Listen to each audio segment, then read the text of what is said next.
So hello everyone and welcome to the non-spoiler review for Magia Record Anime Episode 8. Once again, if you want to see the version of this review with differences to the game and game story spoilers, check the link in the description below. Let's get started with a quick rundown of what happened in this episode.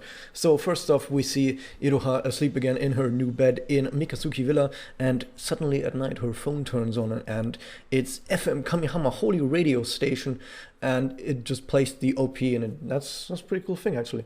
Although right after the OP, the radio host then reads a letter from someone who has fallen in love with another girl. What is this? Girls can't love girls, I thought. By the way, we know who these characters are that are calling in the radio station. Later on, there's another character as well. Check the differences video for that. Next up, the phone then randomly becomes static and we can hear a random girl laughing. Oh, mysterious. Then we get this spiel again that we saw multiple times where Iroha is really sad that she has a missing sister and that she doesn't really know what to do because she keeps having to tell us this every single episode because she's not really making too much progress and we're not actually seeing her get that many leads. She's just going around dealing with these rumors, and then in between she's like, oh yeah, my sister, I should be making progress on searching for my sister, right? That's not really working out. So we see that Iroha is also transferring to a school in Kamihama that it's like the same school that most other characters that we know go to, not all of them, but a lot of them go to. And we see that Kaede does not answer Iroha's messages. So Iroha goes up to Rena at the rooftop, where Shaft has been very busy piling up chairs because they haven't met their chair quota yet. And instead we see that Iroha is having a really nice friendly chat with everyone's friendly nice girl Rena, who tells her that Kaede also hasn't been answering her, which is of course quite the conundrum because we know that they're girlfriend and girlfriend, so why are they not talking to each other? What is going on there? He's kind of pulling back. I guess this is a callback to episode 5 post-credit scene because something has been happening. So up there, Rina then tells Iroha the rumor of the invisible girl, the girl that was ignored so long that she at some point really became invisible. And Rina also mentions something called endless solitude that you're supposed to not go to. More on that later as well. There's a lot of setups in this episode for future stuff. So not really a whole lot of stuff actually gets resolved in this episode, but there's a whole lot of setup for future stuff in this episode that you can kind of tell. At this point, Iroha goes to Banbansai, everyone's favorite restaurant, where Felicia is currently part-timing, and she's really sad that not many customers actually come because it's Banbansai.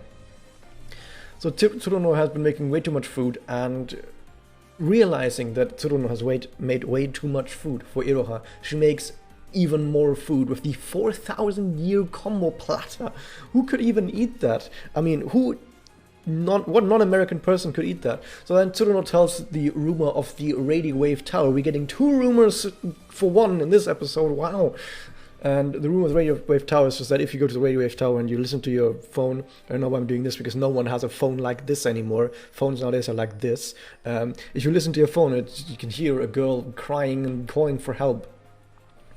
So then, back at Mikasuki Villa, we see that Yacho has been talking with someone about the Wings of Magius. And you know that Yacho is like having a really serious talk, but when she sees her future girlfriend come into the room, she immediately hangs up and then talks to Iroha about random stuff about rumors mostly, at dinner or whatever they're having. Felicia's not there, probably because she's been eating her full at Banbansai. How does Banbansai even stay afloat? They get barely any visitors, any customers, and all of their friends are just eating there for free most of the time. I don't know. So at that point, then Iroha once again notices that she's been getting more and more of these random messages from some unknown sender, and yet she tells her, of course, never to reply to spam, which you shouldn't. Guys out there, don't reply to spam ever, just delete it. Unless it's spam from some entity that asks you if you're a magical girl, and you are a magical girl. In that case, maybe you should consider that. So at this point, we then suddenly get a random flashback to Toka, Nemu, and Ui at the hospital, where Toka and Nemu are fighting once again. By the way, the kind of mathematics that Nemu is talking about here, I'm gonna go more in depth in this in the differences video, but Toka is full of shit. She's just completely got everything wrong. But yeah, let's not go into that. So there's more FM Kamehama Holy radio station, where this time you've got someone writing in about wanting to become a fashion designer. Wow, good luck with that from whatever kind of alien is trying to become a fashion designer here. So once again, back at school, we're jumping a lot between scenes in here. This is, I'm going to talk more about this in a different video. And back at school, we see that Felicia's got in trouble with the police because she's been fighting people again, because that's what Felicia does. She just fights people. How do you start a fight? You just have Felicia walk up to someone and go like, want to fight? And then the police has to step in, and because Felicia has no one else to turn to, she just has to get Iroha to bail her out. Good job, Felicia has done very well. So Felicia and Iroha, on their way home, they go to visit some graveyard, but not really the graveyard. They're going to a radio tower, which for some reason is right around the graveyard. I don't know why someone is planning cities like that. People want to visit the radio tower, they have to walk through hundreds of meters of graveyard. Okay. So on there, they test out the rumor of the radio wave tower, and they do notice that there's some girl's voice, but she's laughing. Oh, what's going on there? Once again, more setup. So much setup. Oh my god. It was just like the install shield wizard doing setup all day. So back at school then, the rumor has suddenly spread that Iroha is the delinquent, and Iroha is now being singled out and becomes more of a loner, at least at school. I mean, she still has other friends at school. They're just all magical girls, so I guess that's a win if she still has magical girlfriends or whatever. So Iroha meets up with her magical girlfriend Reina again, and there they talk once again about Endless Solitude, and Reina has been doing some digging at what looks like 4chan or like 2chan or whatever kind of chan they're at, call it 42chan, whatever. And she has been finding out that Endless Solitude is apparently some sort of website, and once she tries to head there, it's a 404. So at least we know that HTTP status codes are still the same in the Magia Record universe. That's good to know. And doesn't know what to do at this point, but hey, at least we've got that information now. Maybe more setup for the future. So much setup. I mean, even I'm like, you guys know that I've seen, I know the game story, but it doesn't take to know the game story to know that pretty much everything in this episode is just set up for future stuff.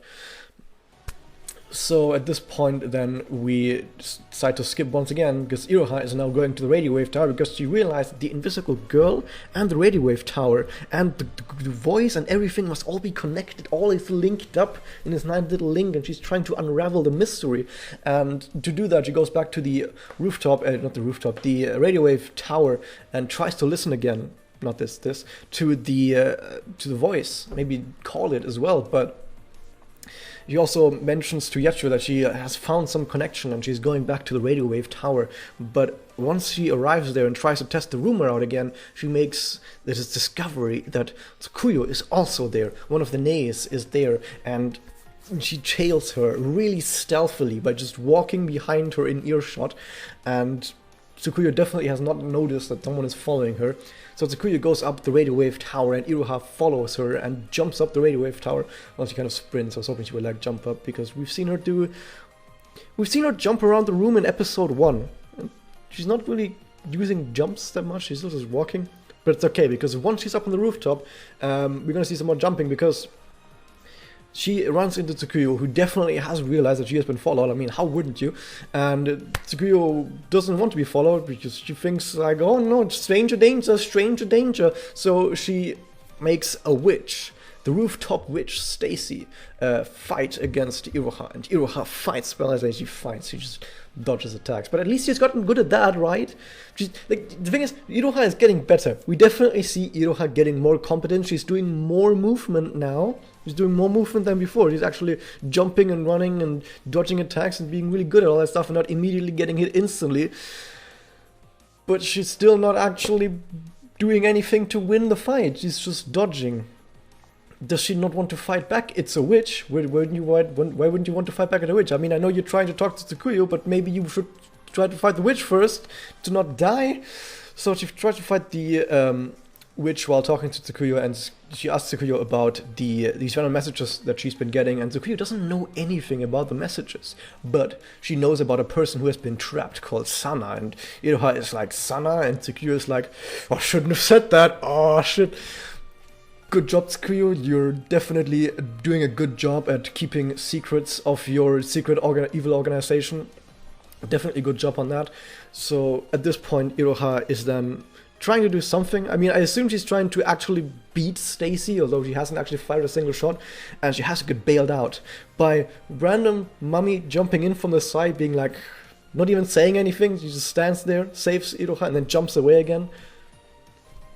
Okay, so the rest of Team Mikazuki arrives, and you would expect the entirety of Team Mikazuki to team up together to beat this witch, to beat Stacy, but Yachio just like snaps fingers and the witch is dead, because Yachio is actually extremely fucking powerful. So after they have defeated the witch, they meet up again at some restaurant. They should have maybe gone to Banban's side, because they get free food there, right? So they talk about what has been happening recently with all these rumors, and Iroha mentions that yes, everything has to be connected, and maybe these messages are the key. So they talk about it, and Yachio gives her the go-ahead to answer one of these messages, to respond to that unknown sender. And the unknown sender responds immediately as soon as she has pressed the button, and tells her to come to endless solitude. And that's the end of the episode. The end card is Reina. It has been quite a few episodes since I was able to mention the end card, because all of these times it has been stuff that is like spoilery stuff. But yeah, the end card is just Reina. Isn't that nice? So what do I think about the episode? It's a very simple and straightforward episode.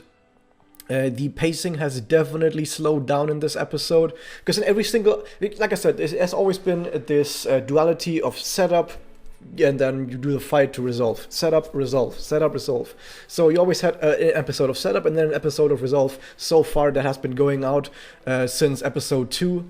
2 was setup, 4 was setup, 6 was setup. Now this 8 is also a setup episode, and it seems like we're not quite at the conflict already, because in all these other episodes, the episodes basically ended with, oh shit, the conflict is here, but this time it doesn't really look like they're immediately in the center of the conflict. They just put on their detective's hat. Like, this is how this episode ends. They put on their detective hats.